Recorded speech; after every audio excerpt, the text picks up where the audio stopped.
All right, here we are again. Hi, everybody. It's Stephanie and Kim over at Flyleaf, and it is another fantabulous week of Flyleaf Talks About Stuff, where we get to talk about things that we want to talk about. Hi, how's it going? Hello. How's your weekend? Oh, it's good. It's been a long couple days though, so this is actually kind of a breather. It's nice. Yeah.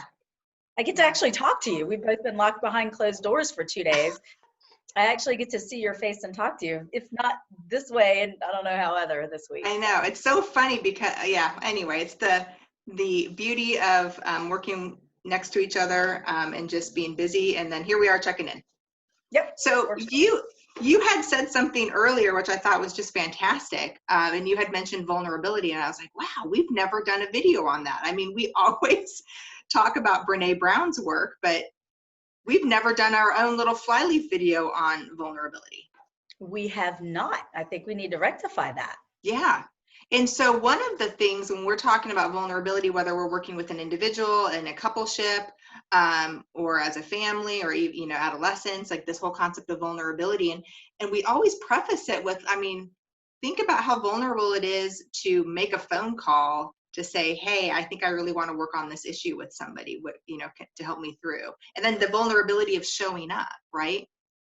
Yeah, coming to your first session is hard, especially if you've never done therapy before. Mm-hmm. And then again, making that phone call. I mean, we can't negate the importance of that phone call. And I guess for some people, it's you pick up the phone and you put it down. And okay, I'll do it later. And you pick it up and then it rings and you put it back down. And then, and always our first question is, well, what can I do for you? And people go,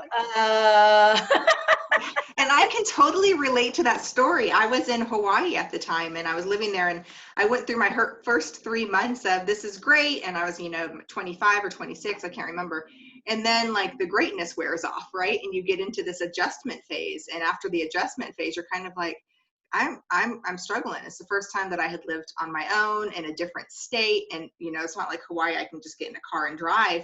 But to make a long story short, I was recognizing that I was having some depressed features and I wasn't sleeping well. And so I had reached out to a psychiatrist for, to get to talking to somebody and to work through my stuff and to also maybe look for a little bit of a sleep agent. And I picked up the phone and hung up like 3 different times. I totally relate to what clients go through. Yeah. Well, and the beautiful thing about any good therapist is that we've been on the other side of the couch, right? 100%. So if you're a therapist, if you've never been on the other side of the couch, I think you should go give that a try, because there is nothing like walking into a room with somebody you've never met before and pouring everything out and you have the same experience I have, which is people will say to you, I've never said these things out loud before, or I've never said this to anybody before. And they look at me and they go, what's wrong? And I'm like, I don't know, it's the nature of being here. I tell people that I put special paint on the walls that makes them cry, because everybody cries their first session. Yeah, they're like, I don't know why I'm crying. I'm like, I don't know, but it's all welcome. Like, just let it happen. Yeah, I'm good with it. I mean, yeah. You can. But and then the vulnerability, or, when people are like, we start talking about a lot of the work that we do here with the EMDR and the brain spotting, and just the vulnerability of showing up, or the vulnerability and wanting to research it before they show up for the first session, or begin the protocols, or just the experience and process of it. Well, and there's a lot of vulnerability in not crying. Yeah. And with that trauma stuff, a lot of times you're getting yourself activated, and sometimes you even get out of your body or out of your mind for a little bit. And you start really emoting and you lose your sense of space and time while you're working through some of these really hard things. And that takes so much trust and in order to be that exposed and open. Right. One of the conversations I had today, though, with somebody was we were just having this big conversation about vulnerability. And my question was, well, what is vulnerability? How do you define it? And the answer was, I've never defined it before. And we all it's one of those things we all kind of know it when we see it, or when we feel it, but how do you know how do you define vulnerability? For me, being seen, following through, my goodness, being the first to raise your hand. What I love about Brene Brown is she talks about all the different things. She asked the same question, and she had all of those people write in, like, what's being vulnerable? And it was breaking up with somebody, proposing to somebody, firing somebody, hiring somebody. I mean, it's everything. I think Getting it's in a car and leaning in. driving is vulnerable, right? I mean, we live in a vulnerable world. So, And I think it's part of part of it is being exposed, right? So it's leaning oh into yeah. something where we don't really know what's going to happen. And in order to lean into something and give all of that, like, God, I can really get hurt right now, but I'm going to give you the opportunity to not hurt me. And to give that to somebody is so hard, that there are people that have never done that in their whole entire lives. And I define being vulnerable as being completely open and naked, literally sometimes and philosophically, right? So Oh, if I'm completely nude, then all of my flaws are shown, and not just my flaws that I think you see, but the things that I don't like about myself are exposed too. So there's this like two-way mirror that happens with vulnerability, whether it's emotional or physical or sexual or whatever it is. There's this like opportunity for you to validate all of my fears about myself and the things I don't like about myself, or the opportunity for growth and full acceptance of self. right. And how vulnerable it is to even say them out loud to ourselves, right? Because we have Yeah. that internal train that just kind of pipes along all the time, doesn't need refueling. Like it's just, I mean, yeah. To say them out loud is really, really vulnerable. It is. It is. And I think that sometimes what I think Brene Brown said it, if you're vulnerable with if you are vulnerable with somebody, you're going to get hurt. Right. 100% It opens you up chance for that the you're risk of getting hurt. Yeah. Yeah, and you don't necessarily, you don't want to get hurt, and people don't want to hurt you either, but when you are completely exposed, chances are things are going to happen, but you have to trust that that person doesn't have an ill intent to do that. They're not trying to hurt you. Or if Right. something comes up, I mean, someone pokes you in a soft spot, it's not because they're trying to be mean. Maybe they're just not noticing it or whatever, but you have to trust that that person would never do, harm on purpose to you. Right. It's those times where I hear people say vulnerability is weak, right? Weakness, Strength. because you're giving people ammunition to hurt you with. And that's so sad. Mhm. But it's true for a lot of people. They have experienced it that way.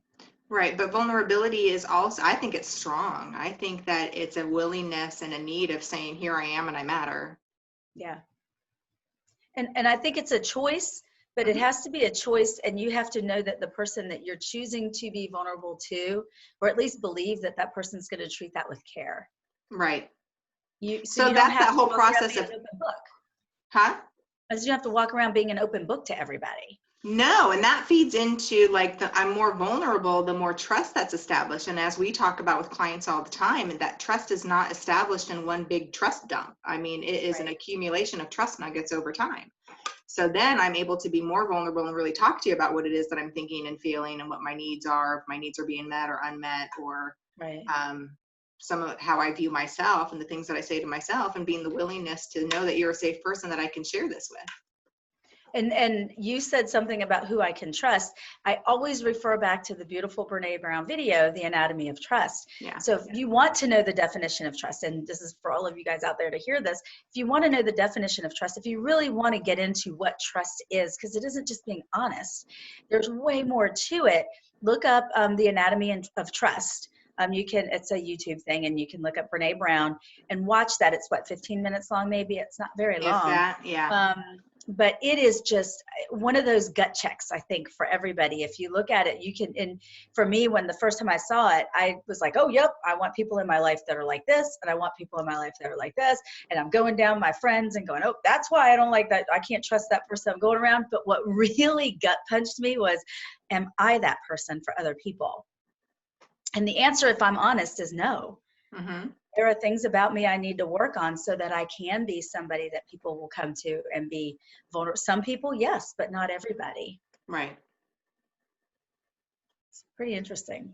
I love the acronym. And I think the things that she might talk about it in the video. I'm sure she does because she's brilliant.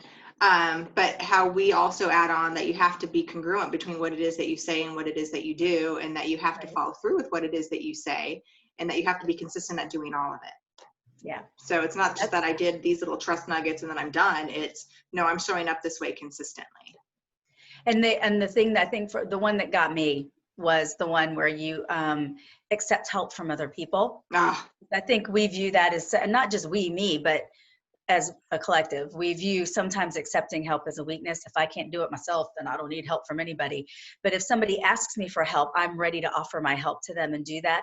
And she said, you can't behave that way and not sit in judgment of somebody. Well, and absolutely. And then when people say that, and we've worked with tons of people that have a hard time asking for help, right? Right. And I always ask them, I'm like, yeah, talk to me about somebody that you helped recently. Like, what was that like? What was it a big thing? Was it a small thing? Was how did they respond? And they're like, oh my God, it was just like, it was a low cost, high reward for them, low cost on my end, but it met a big need for them. And it was just awesome. And I said, it was awesome. Like, what did that feel like for you? And they're like, it just felt good to know that I left a thumbprint on somebody's day or something. And I said, right. It's interesting. Why would you not want that person to experience that sensation as well? Yep. Right? I mean, and that's what happens when we help others, when we're vulnerable to ask and when we're vulnerable to meet the need as well. Yeah. And asking for help is a vulnerability that we don't ever really define as being a vulnerability. Right. But it is. And if I never ask, that means I'm never, and vulnerability is a two-way street. Vulnerability doesn't go one way. If it goes one way, then it can become very abusive and very hurtful. So if I'm willing to ask you for help, then I also have to be willing to help you, right? But it goes both ways. And if I'm willing only to give help, but I never ask for help, then that says something about me and what it means to me to ask for help. And that's where she gets to that like judgment piece. And I never ever thought of that as even being a negative until she brought that up. And I was like, oh, maybe I should be like, no, maybe I should be open to asking for help. But, I think that that's a universally difficult thing for people. Absolutely. And then you were talking about, the vulnerability of just standing in all of your glory in a coupleship, right? And voicing what it is that you objectify about yourself. Like, oh, I wish I had, this or that, or not enough of this, or too much. I wish I didn't have so much of that, or we will nitpick ourselves. And then to voice that and have somebody stand with us, our beloved stand with us and say, my God, like, I have no idea who you just described because that's not what I see at all. Yeah. And to be fully accepted. Right. That's the beauty of vulnerability, is that if you're never vulnerable with anybody, you will never know what it's like to be fully loved and fully accepted. And you can't have genuine intimacy and emotional connectivity without vulnerability. You never will. It is a cornerstone. And for some people, physical vulnerability and emotional vulnerability, being emotionally naked in front of somebody together in the same space, is more than they can handle. Right. So that's where you get people who behave emotionally one way with one person in their life and then do sexual things with in other places. Or when I'm with you, we're focusing on this. And when I'm with you, when we're talking, we're focusing on this, but we can't do them both together. Right. Because that's too much vulnerability in one space and it's icky. But if you can experience that in one space and experience what it's like to be fully accepted emotionally and physically, it's a beautiful gift. It really is a beautiful gift. It's only going to deepen the relationship first with yourself, right? Right. And then with another. Right. It's hard though, but it's needed. Yeah. Well, even asking for forgiveness is a vulnerability, right? Oh gosh, yeah. You're kind of putting yourself out there and shedding off a piece of who you are and owning some wrongs. That's really hard. Mm-hmm. It is.